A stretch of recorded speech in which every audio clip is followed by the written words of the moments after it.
12वां बाब औरत और अजदहा।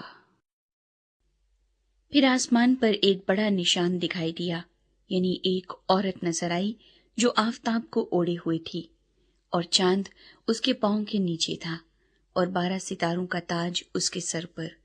वो हामिला थी और दर्द ज़ह में चिल्लाती थी और बच्चा जनने की तकलीफ में थी।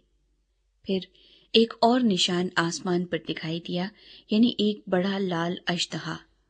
उसके 7 सर और 10 सींग थे और उसके सरों पर 7 ताज, और उसकी दुम ने आसमान के 3 सितारे खींचकर जमीन पर डाल दिए। और वो अजदहा उस औरत के आगे जा खड़ा हुआ जो जनने को थी, ताकि जब वो जने तो उसके बच्चे को निगल जाए। और वो बेटा जनी, यानी वो लड़का जो लोहे के असा से सब कौमों पर हुकूमत करेगा।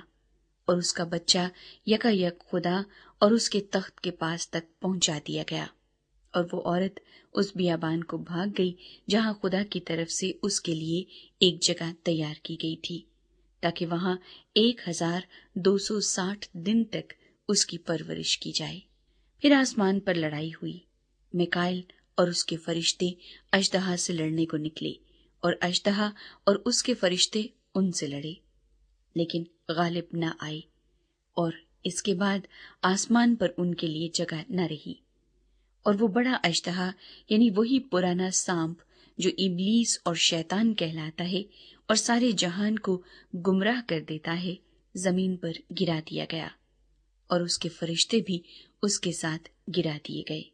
फिर मैंने आसमान पर से ये बड़ी आवाज आती सुनी कि अब हमारे खुदा की नजात और कुदरत और बादशाही और उसके मसीह का इख्तियार जाहिर हुआ, क्योंकि हमारे भाइयों पर इल्जाम लगाने वाला जो रात दिन हमारे खुदा के आगे उन पर इल्जाम लगाया करता है, गिरा दिया गया। और वो बर्रे के खून और अपनी गवाही के कलाम के बाइस उस पर गालिब आए, और उन्होंने अपनी जान को अजीज ना समझा, यहाँ तक कि मौत भी गवारा की। बस ऐ आसमानों और उनके रहने वालों, खुशी मनाओ। ऐ खुशकी और तरी, तुम पर अफसोस, क्योंकि इब्लीस बड़े कहर में तुम्हारे पास उतर कर आया है, इसलिए कि जानता है कि मेरा थोड़ा ही सा वक्त बाकी है।